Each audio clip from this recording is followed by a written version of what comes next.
Welcome, Mid-Missouri, to the March edition of Making a Difference.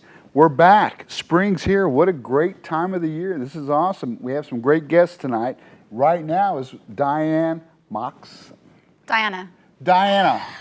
Man, I wanted to get so much emphasis on Moxon. Moxon. That's so You've been cool. practicing.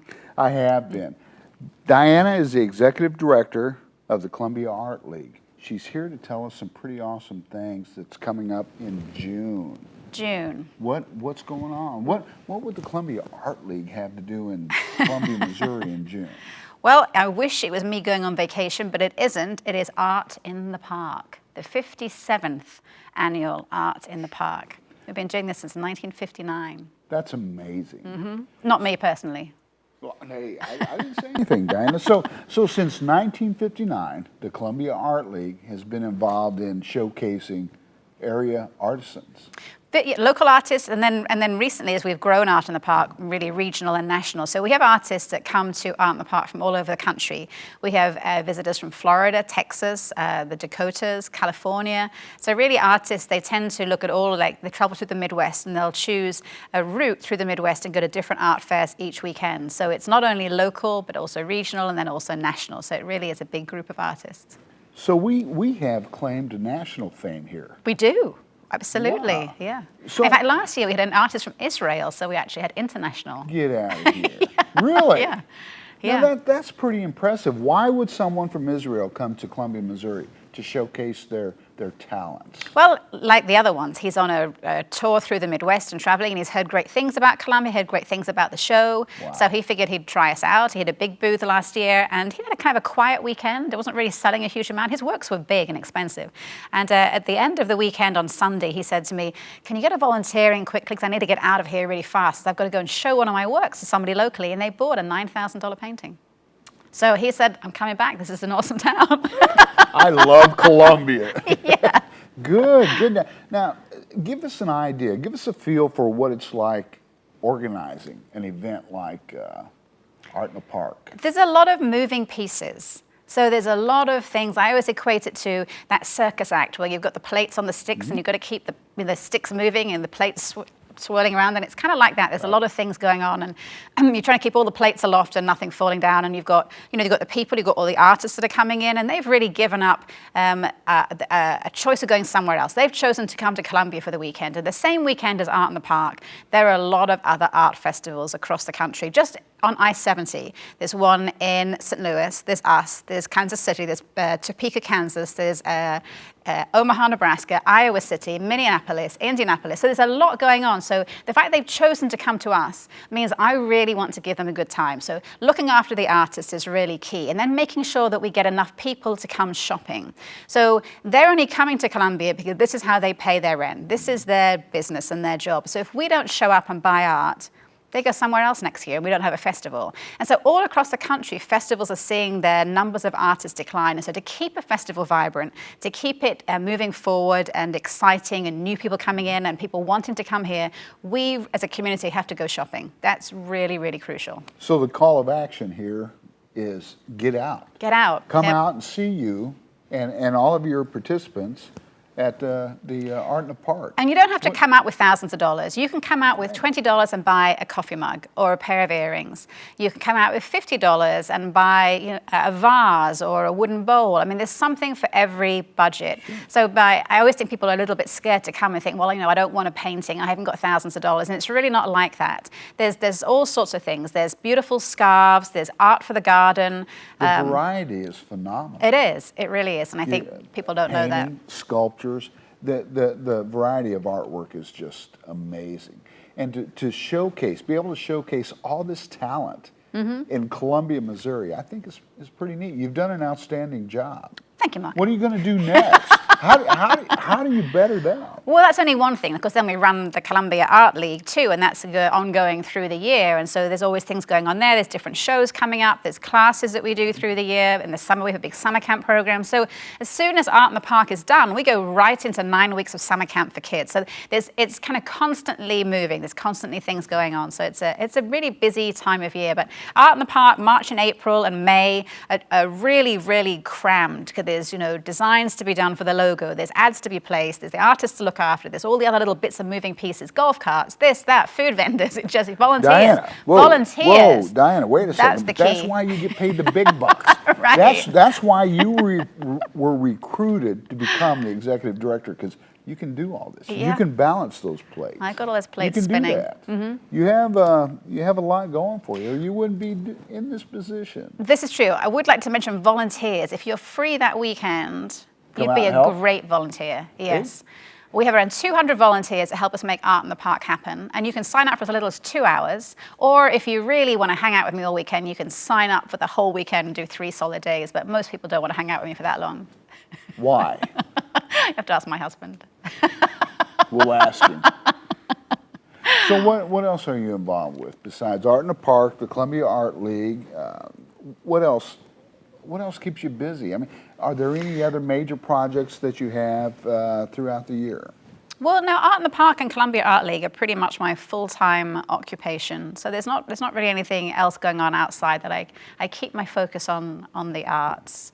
Now earlier you were talking about programs, educational programs for youth or for all age groups? For all ages. So we Okay. do classes throughout the year, and we have classes and workshops for adults. Sometimes they're evening classes, sometimes they're Saturday afternoon classes or weekend workshops for adults. And then for children, we do a regular Saturday morning art club for kids, and they come along and do something different. We have 6-week sessions there. Obviously, the summer camp program. We work with Rainbow House, and we offer art education programs for Rainbow House children. On other outreach programs, we've done a program with the Veterans Hospital doing art therapy with the veterans at the Harry S. Truman. We do a program with the library, Art in Stories, where we take art to the library and do reading and stories with little kids. So all sorts of things that we do as outreach, as well as what happens at the Art League. If I want to learn how to do pottery, you know, the little wheel thing. Yeah, we don't do that. Oh, Diana. But Access Arts is a great partner of the Art League, and Access Arts, Okay. you can do great pottery there, so that's where you would go. I'm going to the other guys then. If you want to draw or paint or, I tell you what we do, we have a great glitter teacher. If you want to work with glitter, it's just such a fun medium. Really? Yeah, glitter's great. So all sorts of kids fun would have a 2D things. blast. Oh, they do, yeah. Kids love the programs, and each of the summer camps is different. Each week is a different subject. Come back. Keep us posted. Let us know how things are going throughout the year. Okay, will do. Please come back and say hi to us. Say hi to Mid-Missouri, will you? I'm never leaving Mid-Missouri. Okay. We'll see you soon then. And good luck with Art in the Park. Thanks.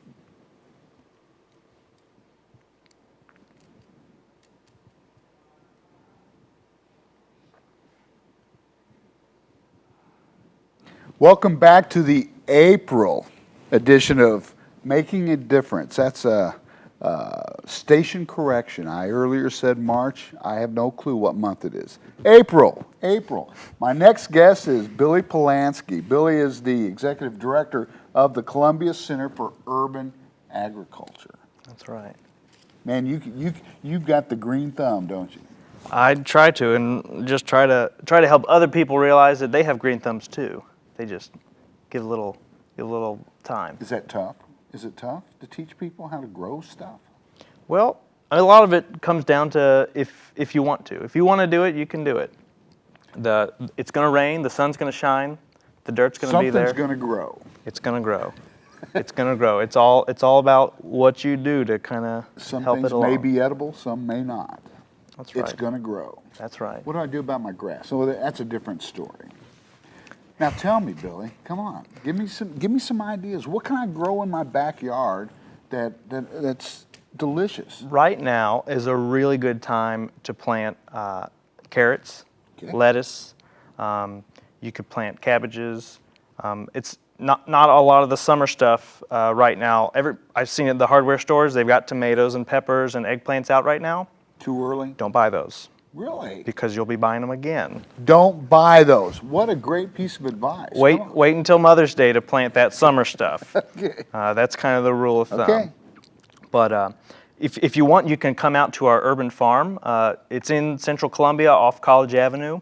And this Friday at 6 o'clock, we're going to have a potluck meal. So you can come out, you can meet with our farm manager, you can see the garden, see the greenhouse, see what we're starting, see what we're doing, and then you can kind of, take from that and replicate that in your own We're backyard. on College. It's close to the business loop. It's actually on Smith Street, which intersects with College, close to the business loop. Okay. Do you have a website? Yeah, you can. It's at ColumbiaUrbanAg.org. ColumbiaUrbanAg.org. That's right. What time? 6 o'clock on Friday. Be there or be square. Bring a dish. Okay. I mean, do we have to? Should we grow it ourselves? Whatever's in that dish, should we grow in our garden at home? If you want to. That's the only way to do it, man. That's why we're here. We're talking about. That's right. Well, you have to come first, and then you can learn how to do it. And then next year when you come back, you can bring your own salad. You're on. All right. Okay, give us some more helpful advice. We know not to grow anything or the tomatoes and stuff before May 14th. Right. Mother's Day. Mother's Day, middle of May. Okay. Because it can still get cold. It's warm today. Sure. But crazy stuff happens. I'm a sponge. Give me some more information. I need information. Okay. So we got some other events coming up this Friday. Talk to me. At Lucky's Market. Okay. You know where that is? On Providence. Oh, now you're being ugly. But yeah, I know where Lucky's is. Come on. We're putting in a milk crate garden. It's called a Crates to Plates garden. And Lucky's, we're working with Lucky's to put in a garden inside of milk crates on top of their concrete patio. We've got about 500 milk crates. How awesome is that? Full of soil that we're gonna grow food there at Lucky's. And so we're having a volunteer work day. So on Saturday. You can teach us all how to grow stuff on our back deck, on our back patios. Yeah, there's so many opportunities. You can come out to one of these volunteer events, or we can come to your house as well. We've got a couple programs. We have our Opportunity Gardens program that if you qualify as low income, for no charge, we'll come to your house, help you install a garden, take that grass out. Oh yeah, take it. And take it all. Bring you all the seeds and plants you need and kind of mentor you and work with you. Now, do I have to do the digging? That's all I want to know. Yeah, you do. Oh, come on, Billy. Yeah. Okay, if you don't want to do the digging, Will you bring a tiller? You can hire us. Okay. And we'll come out to your house and help you that way I'm too. liking this. Let's go. Tell me some more. So, if you want, can we dig up my whole backyard so I don't have to mow? We'll help you dig up your whole backyard if you're going to put tomatoes in or fruit trees Not in. until May. Not until May. Well, I've been listening. You can dig now. Okay. It's good. If you're going to dig your whole backyard up, you might want to start now. This is good stuff. I'm liking it. You can teach us how to grow a lot of our own food. That's right, and it's amazing, really, what you can grow in a small space. If you don't need to have a huge garden to grow a lot of your vegetable needs, and you really do learn to appreciate the hard work that goes into it. You can imagine if you just have a little, few plants, how much work a farmer would have to do to grow thousands of tomatoes plants. Appreciate them every day. Yeah. Every day. Yeah, keeps the belly full. Am I showing that? Oh, what's that? Yeah. I like salads. Let's go. What other events are coming up? You're doing some educational programs. This thing with Lucky's, that really sounds neat. That's pretty cool. Yeah. And so next time you're at Lucky's buying groceries, check out the Crates to Plates garden out there. Anybody can do that. Yeah, we're having this Saturday at 9. Okay. We're having a volunteer event out there, and you're going to demonstrate how people can set this up. That's right. Duplicate the model at their own home. That's right. We'll finish setting the whole thing up, so you'll be able to see the soil mix we use and how we set the irrigation up and how to get it all going. Wow, that's pretty cool. Now you guys are a 501c3. That's right. So that means you're a not-for-profit. How do you sustain your organization? Well, we get a lot of donations. We have a membership program. We get lots of grants. We're funded by the United Way and a bunch of local foundations, but a lot of support from people like you, and you can make a difference. Absolutely. At our urban farm, you can sponsor a row or a fraction of a row that'll help fund our education and bring produce to the food pantry. About half of the food we grow at our urban farm goes to the food pantry. and that's because of donations we receive. And we get to, Good for you. in the process of growing that, people come out and learn. I have to ask you, corn, how hard is it to grow corn? Well, we don't. I know this is an off-the-wall question. Come on, should I stay away from corn In my backyard? In the city, Yeah. you don't. Corn takes up a lot of space, I know it, but so we don't grow corn. I'll buy corn from a farmer at the farmer's market. what about lettuce? Anybody can grow lettuce. Anybody can grow lettuce. You can Okay. think of this much lettuce. I mean, that's a know. lot of lettuce, right? Keep going. Bigger heads. Let's get big heads. I mean, you can grow heads. You can grow little leaves. You can Carrots. grow carrots. We can do it all with you. Carrots You are great can- because they grow down. Billy, you can teach us how to grow all this stuff. That's right. You can come out to our urban farm. That's You can it. check out our website. We have a workshop next weekend, but it's sold out for mushroom cultivation. Wow. So you can grow your own. You're a one-stop shop. That's right. There's so much you can do in your backyard. I'm loving it. I'm going It's home. amazing. I'm going to start digging right now. You should. Come back and see us. Bring pictures. We need pictures. I want to see the crops. Do it? There's some really good pictures. Check out our website. Check out our Okay. Facebook page. Tons of pictures. Outstanding. Come back and see us. All right, I will. Thank you, I will. buddy. I can't wait to dig.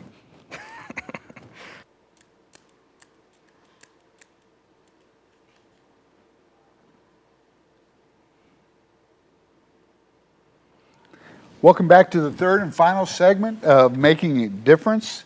Our guest is Heather Dimitt, the Executive Director of Big Brothers and Big Sisters. Yes. Heather, welcome to the show. Thank Thank you you so for much for taking the time and being here with us. Thank you for having me. Oh, it's our Appreciate that. pleasure. Hey, tell us, what's on your agenda? What's coming up for Big Brothers? Well, we're really busy right now. We are in the process of recruiting lots of new mentors. So if anybody's ever thought about wanting to spend time working with a Sure. kid, we have a lot of new programming that we're starting, and we can definitely use mentors.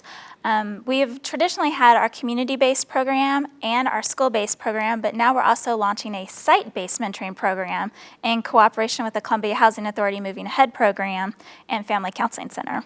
So we're really Wow. excited to have a new program that we're starting, and we're almost always in a situation where we need mentors because we match around 450 kids a year.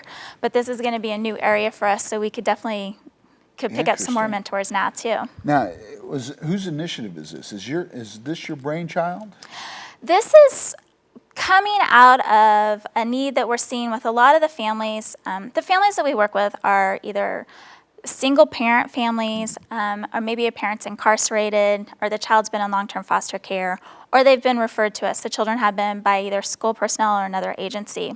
And one of the things that we were noticing is a lot of our families were having an increasing level of need going on, and they weren't really able to find ways to access the services that they needed or access the supports they needed.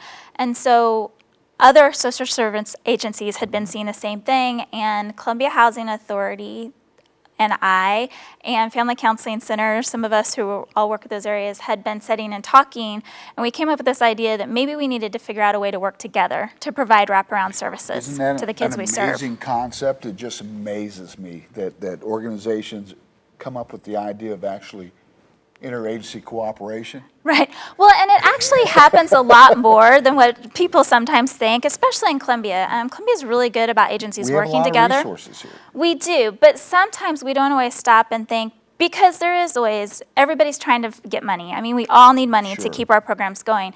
And so every once in a while, some of that conflicts with people actually having the time to sit down and say, how can we truly work together? A lot of referrals go on, a lot of that type of stuff happens, and we've always been a part of that, but this is a little bit different system that we have 2 projects that we're working with that are being funded by the Boone County Children's Services Fund, where we're specifically working with families who either their children are enrolled in the Moving Ahead program at Columbia Housing Authority, or those families are already on the Housing Choice Voucher program. And we're going to provide what we specialize in, the mentoring services, and then if there's any needs for mental health counseling, substance abuse counseling, or just plain old life skills counseling, Family Counseling Center is going to step in and do that. Well, So- you were able to bring those resources into kind of a one-stop shop. We are. And that's pretty neat. Right, and what's happening is staff from all three agencies are meeting together regularly to discuss the cases and the families that they're managing and see what else needs to be done to help them. And it's helped us because we still have our traditional programs that we've always worked with, but it's allowing us, whenever we have families in some of those traditional programs that maybe are having needs where they're not getting met in other ways, we're able to refer them on to our partners that we're working with. So your mission, who ultimately is the recipient of your services? So our goal is our vision is to make sure that every child achieves success in life. And who we focus upon is at-risk children or high-risk children. And what we do is we put them in a one-on-one relationship with a caring adult in the community. We're a little bit different in the fact that we have case managers who manage those relationships. So that case manager checks in. For the first year, it checks in with the mentor, with the child, with either the parent or the teacher, depending upon which program that they're in, and sees how things are going. Are they meeting the match goals? Are they helping the child develop better life skills, adjust, behaviors that maybe were worrisome before, and what's happening? They act as a resource to the mentors. They act as a guide, and those types of things. So how do you measure success? We have several different ways that we measure success. We're actually an affiliate of Big Brothers Big Sisters of America. And we have a research-based survey that we do both at the beginning as a pre-assessment, and then we do it on every 1-year anniversary of the match to measure how the children have changed. Geared towards the child? The survey is geared towards the child, and we're looking at measures such as how they feel about school. One of the big indicators that we tend to look at is if they are establishing goals to graduate from high school and establishing goals to go on to post-secondary education. We know from the National Dropout Prevention Council that's one of the main indicators of if a child will actually graduate high schools if they have goals to graduate. So we look at that. We measure if we have juvenile offenders, if there's a repeat offense or if there's any new offenses going on. I'm really happy to say that past 2 years we've had a 0% new referral rate for any of our kids for the juvenile offenses. 0. We've also had a 0% dropout rate. That's another thing, school dropout rate. That's another thing we measure. How, what do you attest to that success? It's mentoring. I mean, that's the beauty. You hear, when you talk about what do you do as a mentor, it's really simple things. You read a book with a child, you go to the park with them, you hang out with them, you watch a movie with them. Sometimes they go skating, they go bowling. There's lots of things that they do. But what happens is it's a caring adult for that child to talk to, and it's a little more stabilization in that child's life. And just having that extra person to help them along helps the child start thinking about, what do I want out of my future? What else do I want to have happen in my life? And the great thing that I give our mentors credit for is they often are introducing the children to activities and ideas that the children might not have that option to see otherwise. I think what's key in what you said is future. It is. There's hope. There's hope. There's hope and there's future. And that's the thing people really don't realize is we have a large number of families in our community that don't have what all of us take for granted as in terms of both a family or friend support system. And we see that quite a bit, that some of our families, it's not that the parents don't care. It's not that they don't want what's best for their child. It's that they simply do not have that extended support system to help. And that's really where a mentor can come in. While we discourage, spending a lot of money, and we don't want them babysitting and doing those kinds of things. We just want them to spend some time with the child, give some of that one-on-one attention to the child, and introduce them to new ideas. Being an example? Be an example. That's exactly what it is. Pretty simple, huh? And that's one of the things that we often hear, we really need male mentors. There's a desperate need for male mentors, and we have a hard time recruiting men. How can we get people involved in your program? So the easy way for them to do it is to go to our website. It's bigsofcentralmo.org, and there's a link on there that they can click, and they can fill out an application. Okay. They can also call us, and it's 573-874-3677. We need to get people involved. We do. You're doing great work. Yes, we do. We appreciate any help that we get from our mentors. And, it's very touching to see how the children's lives change by being a part of this. It would be. So. Donations? You're a 501c3? We are a nonprofit organization. We are a 501c3. We do operate primarily on donations. We do have some contractual funding with the City of Columbia and with Boone County for services. And then we also receive grants from United Way and 3M and some other places like that. Good. But we primarily, the bulk of our budget relies on donations and our fundraising events. It's not free. It is not free. It's actually quite expensive to provide those services because we also carry things like liability insurance. Sure. We do training for our mentors, Sure. and there's a cost to all that. Come back and see us, will We'll you? be happy to. Thank you so much. Thank and, you. And best of luck with you and all your programs. We do. And we would encourage you to come to our big derby party on May 2nd this year if you have the chance. I would love to. I Great. think it'd be neat. Yes, we'd enjoy having you. Thank you. Thank you.